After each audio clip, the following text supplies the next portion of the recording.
Yeah, so as you said, my name is Zach. I'm going to be taking over this next talk. We're going to be talking about job prospects after you graduate. Just a quick little introduction then. Starting off with what I've done. So my name is Zach. I graduated from UOB in 2021 with the first class honours. In that time, I gained 4 extra qualifications: acupuncture, dry needling, cupping, instrument-assisted soft tissue mobilisation, and sports massage. So I'm currently working as a band 6 locum in the Leicester Royal Infirmary, which is Hugh Neuro Ward, and as Laura mentioned, I'm the owner of Physiotherapy Limited.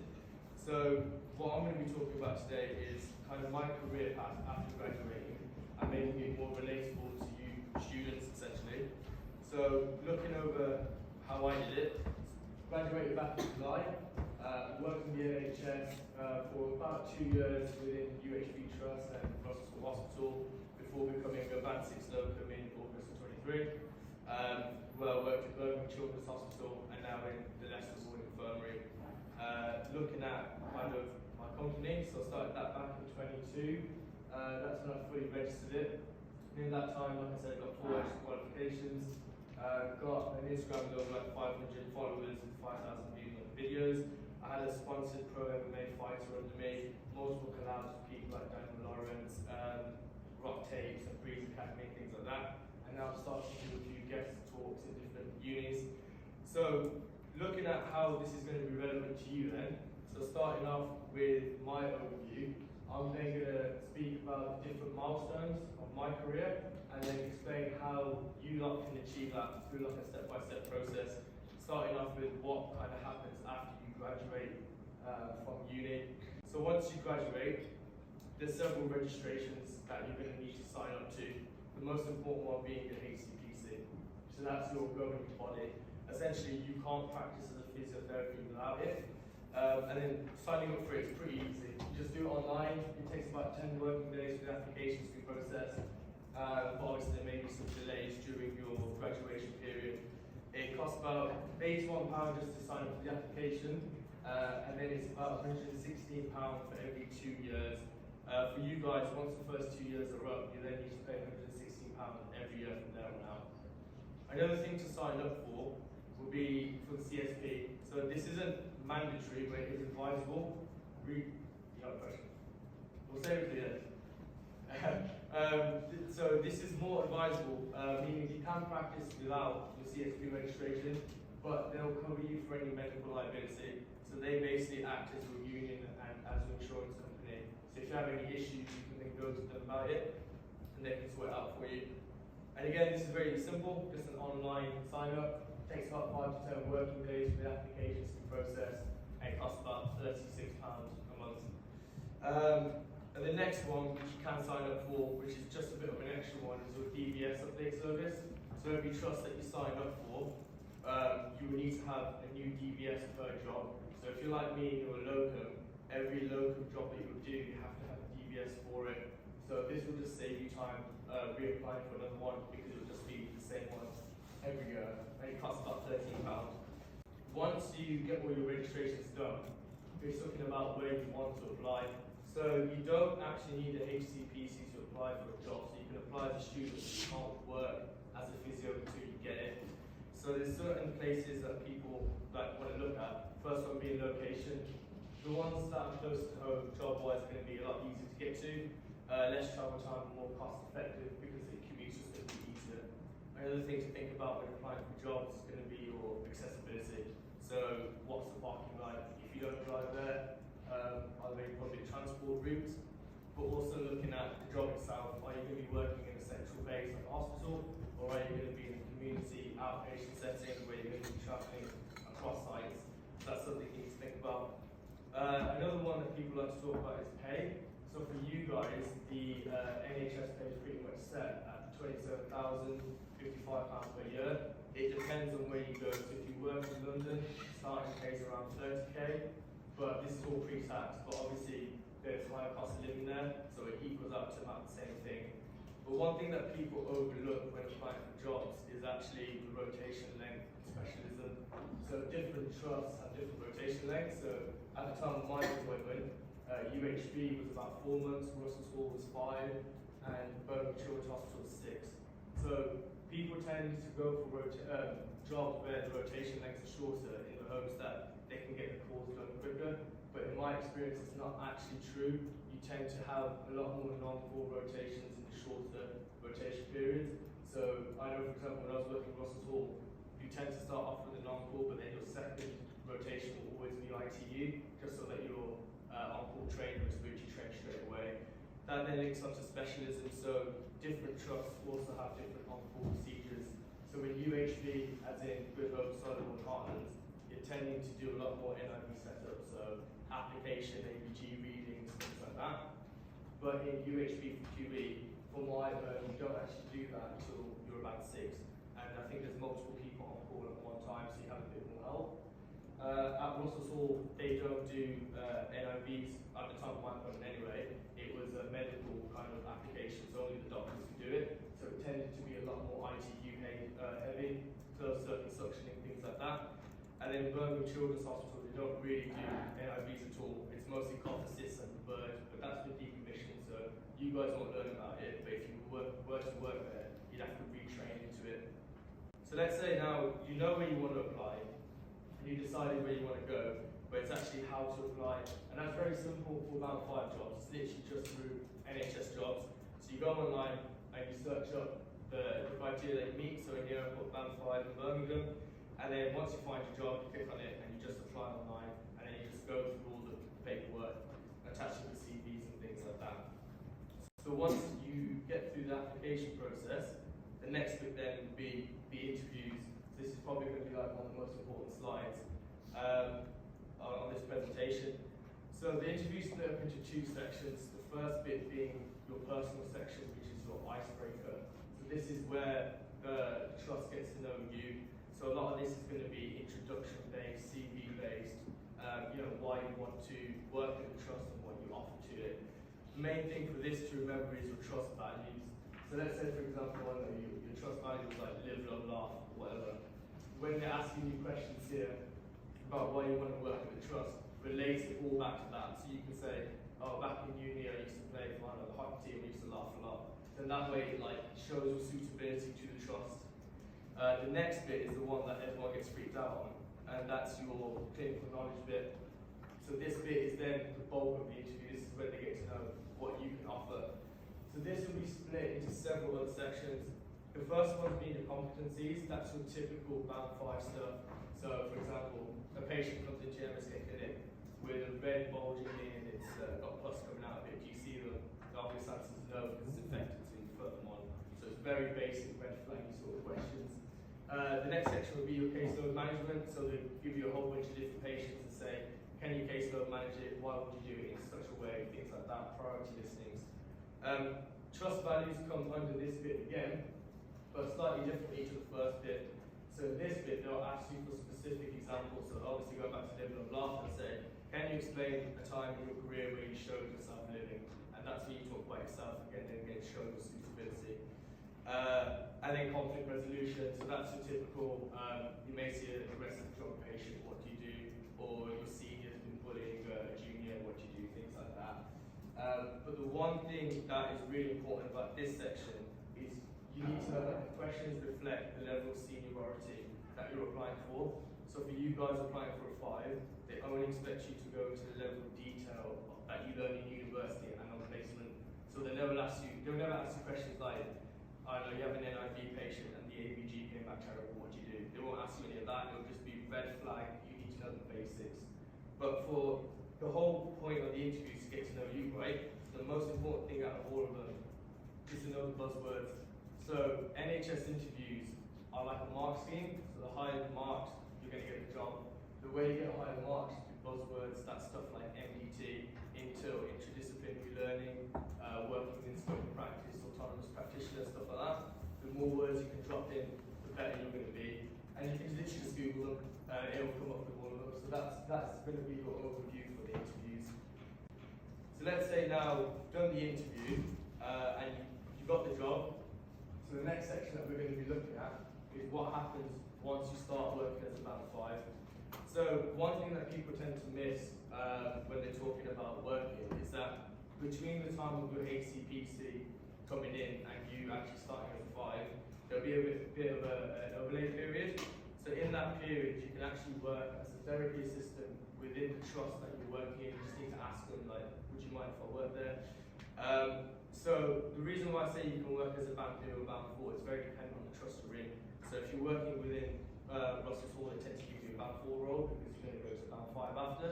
But if you're working in Birmingham Children's Hospital, because it's more specialist, you tend to start at band 3. But from what I've heard, it's a bit more difficult getting into the Children's Hospital because it is so specialist. So there are pros and cons of each side. If you take the break after you have an interview before you start in band 5, it's your last real commitment-free break. You don't need to have any annual leave. You can just do what you want to do. Enjoy your time before you start working. The cons to that, though, is obviously you're going to be spending more money, and it will slow your momentum down. So because of the overlay period, it might be a couple of weeks, could be a month or two.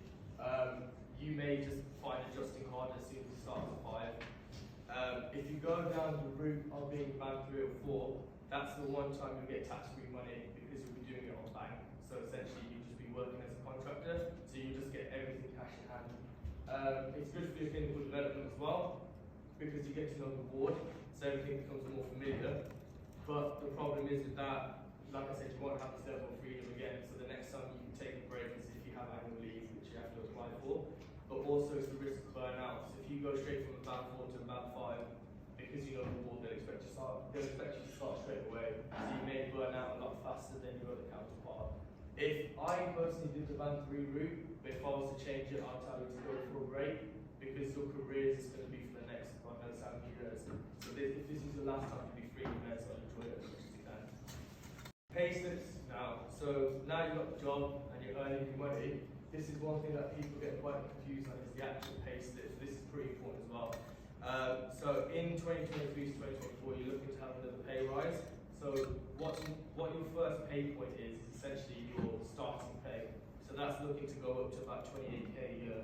So minus all your kind of national insurance, pension, tax, and all that good stuff, you basically start earning 1,700 a month. That's so per year, post-tax, you're earning about 21k. Now, but that isn't inclusive of like your student loan or accommodations or anything like that. If you're moving around or you have other bills to pay, other commitments, that will obviously start to go down. So this is what the pay slip would look like. This isn't mine, this is just one I found on Google Discovery about like GDPR stuff. There's a couple of things that are quite important to look at here. First one being your assignment number. So that's literally just going to be your personal payroll number. So that's how you identify a pay slip. As you can see, that the salary starts range bit. So that for you would say 28,407, not 33,226. And then after all your deductions, you get your net pay in the bottom right hand corner. But one massive tip I'd say, so when you first start your band 5 role, you're going to get emergency tax because it's just gone from student to earning. So what you need to really look at is the tax code. So that's those numbers up there. My one tip is as soon as you get paid, call HMRC and basically change the tax code from what's called BR non-cum to 1257 out cumulative. So what that means is a BR non-cum is your emergency tax, which means it's non-cumulative. So every time you get paid, you'll get taxed extra. The 1257 out is what you lot will be on. So that's £12,570 cumulative tax-free. So they minus it from how much you get per year. That's your cash in hand. So that's one thing I definitely do. Otherwise, you'll be getting emergency tax. You get it all back. So if you do it after a couple of months, you'll get it back, but you'll get it by the end of the tax year, which will be the April the next year. So definitely take note of that one. So once now you've been working as a band 5 for however long you want to start looking at progressing. There's several routes that you can do to go to the senior level. The first one being your band 5 static role, and that's your core specialties. So you tend to get a band 5 static in like neuro, respiratory, or MSK. You don't tend to get it in like elective orthopedics or gen med wards. There's a couple of pros to this. It is a stepping stone to band 6. You get more clinical time, so for roles like MSK, if you want to get a bit more clinical development before you go higher, you get a bit more practice, and there's no real commitment, so if you take this role and you don't like it, you can just move on, as opposed to having an increased caseload. Problem is though, you don't get an increased pay, you will have more responsibility. So as a band 5 static, they expect you to see the more complex cases, but you're not getting any pay rise for it. You may be on the end spine point of a band 5, so you get more than when you started, but you get that much if you stay in rotations for that amount of time. And there's no actual guarantee of a band 6 role. So even though you're working as a band 5 static, you still have to reapply for the 6 in the future. So you could go then straight to a band 6 rotational. So that's a mix between a core and a non-core. So what that means is if you choose MSK as a core rotation, you'll then have ones around it that are kind of similar. So that would be like TNO, maybe elective orthopedics, gen med, things like that, where you're just rehabbing patients. Again, pros, you get more clinical time, meaning you're just going around different roles. So if you don't like one rotation, you're still going to the others. There's no commitment again, so you can just choose to pick up and leave, and you do get an increased pay. But again, the problem with that is you still have to apply for your specialist role. So if you decide MSK band 6 is for you, you still have to reapply for it, even though you've done the job, if that makes sense. So then you can go instead for a band 6 static. Now this is slightly different to the rest because you can work as a static in either a core or a non-core rotation as a band 6. Again, so that's the pros of that is you start specialising now, so you know where you want to go, and you get your increased pay. But the problem now comes with the commitment. So if you don't like the job, you're a bit stuck. So you then have to reapply elsewhere, and there's less room for error. So once you become like a band 6, especially in a static role, that's when they expect you to have students. They expect you to see the more like clinical cases where you're going to have to start teaching other people. So they're the ones that you can do in terms of the NHS. The next thing you could do is actually go into private roles. So this is good in the sense that whenever you go into a private setting, you get more resources for specialised treatment. So if you know that MSK is for you and you want to be an MSK physio, then you can start doing all the cupping, sports massage, all that good stuff, and acupuncture. And obviously you get increased pay. That's very dependent on where you are. So some trusts, because now you're in a private setting as opposed to a public one, some trusts will pay you more than others, so it just depends where you go. Problem is that you don't get any rotations, so that then links to limited clinical development. So what I mean by that is, if you're in MSK the whole time, your respiratory knowledge will start to drop, and vice versa, right? Whereas if you're doing rotational, you'll still see your respiratory patients on the ward, you still get some generalised respiratory learning. And the last thing you can do then is locum. So that's what I'm doing. And that's a bit more miscellaneous, right? Because you can work both in the private sector or NHS. And we'll go more into this into the next few slides. So looking at locum roles, right? Not a lot of people talk about this. This is where it gets a bit confusing. So like I said, I started mine back in August, and that's what I'm doing now. So what is a locum? A locum essentially acts as a contractor. So the agency that you're signed to will be the middleman. So how it works is, so for example, for Leicester, for me, Leicester will pay my agency £10 an hour, and then my agency will pay me £7 an hour, and that's how they keep their commission. And you can work both in private and NHS roles. If you do locum in a private sector, you get a lot more money, but it just depends on the roles that you have, and then there's like different tax stuff that goes on with it. The other things are actually signing to agencies. So signing to agencies is a lot easier than you think. You literally just find the one that you want to do and you sign up for it. So you can sign to as many or as little as you want to. The rates in terms of pay is pretty much similar throughout, minus, maybe like 20 or 30 pence. And the roles are very similar. So each locum agency will have the same roles put in. Just depending on which one you're going with, may have roles earlier than others, or there may be preference. So if the trust always takes agents, locum physios from one agency, they'll tend to hire you from there. So you're better off signing up for more. But again, if you're more loyal to one of them, that can also just work out for you. Interviews. This is completely different from your NHS interviews because you won't get questioned. All of it is CV based. So when you apply for a local role, your agent will send a CV over, and that's how you get the job. So your agency will only apply for jobs or seniority levels based on your clinical experience. So if you've never done neuro and you're a band 5 and you want to go for a band 6, you can't then just say, oh, I want to do band 6 neuro, you won't be accepted at all. You may get very lucky and get a band 5 neuro placement, but you won't have the likelihood of you getting a senior will be very low. So most of the time the interviews are just informal phone calls. So you'll pretty much have the job, and then they'll phone you just to ask, when's your suitability to work, when's the start date, you need to relocate, things like that, days off and whatnot. And then this is a bit that a lot of people get really confused about when going locum, is whether they sign up for an umbrella company, PAYE, or they do it themselves. So umbrella companies, essentially the trust will pay you through them. So you will get a slightly higher hourly rate, but that's because it's not inclusive of all the tax deductions. So what that means is they'll pay the umbrella company, the umbrella will do all your tax and your national insurance stuff, and send the rest of the money to you. But after you do all the deductions, you probably earn a bit less than what you normally would. PAYE is the one that most trusts are now doing. So what that means is you get hired as a local physio through their payroll. So you then essentially just get paid through the trust itself. So yeah, there'll be a slightly lower hourly rate, but it includes all your deductions, so everything you earn is cash in hand. And most of them now actually include you within their pension scheme. So you're still on an NHS pension even though you're a local and you're still doing private work. And then the do-it-yourself version is where you hire an accountant to do the tax for you, but that's just very long-winded and costs a lot more than you think. Umbrella companies are now being phased out, so most people now offer PAYE on a tax experience. So what that means is the trusts that hire you pay less tax if they pay you through the payroll. So now what they're trying to do is get most physios paid through PAYE instead. So if you ever are to go local, you don't really need to worry about umbrella companies, especially at your guys' level.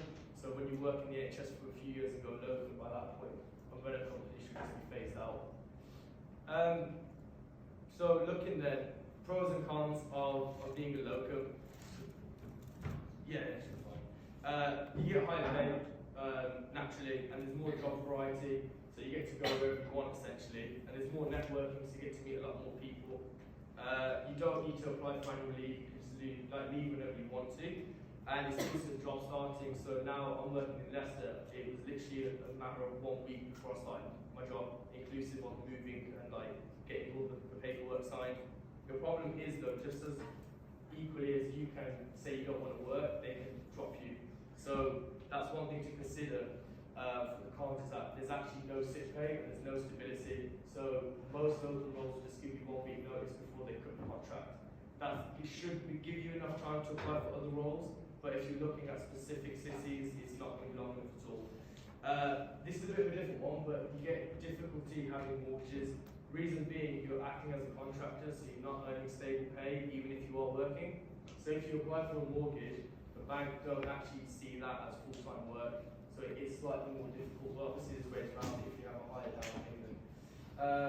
Travelling and relocation intensity then is another big one. What people don't realise is you tend to locum in places that are struggling, so you have about a week before you need to jump in head on, especially at high levels. So at about 6 level now, I'll jump straight in. At about 7, you're just going to have to team lead everyone. So it may be too intense for some people. So then looking at the conclusion then, if you're looking overall at what the kind of best option is, your career path is basically subjective, so there isn't one correct direction to go into. The one thing I'd say is definitely choose a specialty of genuine interest, because if you're going to start specialising, you don't want to specialise too early, you want to build up enough clinical experience. So my biggest tip is always start in the NHS for at least 2 years. Reason being, you get on-call trained, you do some core competencies, you get better clinical development, and if you ever go for a locum or private role, you have a lot more job prospects, because a lot more people will look to take you because of your specialties. But yeah, there's not one special career path that you can go into. It's just essentially choosing what you feel will be best suited for your lifestyle. So yeah, no, thank you for listening. Before I go though, I just want to mention, so after this, if you I'll put a Scambi code on there which takes you straight to my social media links. The reason being is after this I'm going to start giving out free webinars for students for CPD certificates. I think from the general consensus, a lot of people struggle on interviews, so my first webinar will probably be on interview questions and techniques and going through examples. But Yeah, definitely follow up updates and to get into contact. So if you have any questions about anything, whether it's university or jobs or going like locum, just drop me a DM and I'll answer it. So it's much easier to keep in contact from there. And I should be working with your physio society as well, so you'll know all the updates. And does anyone have any questions?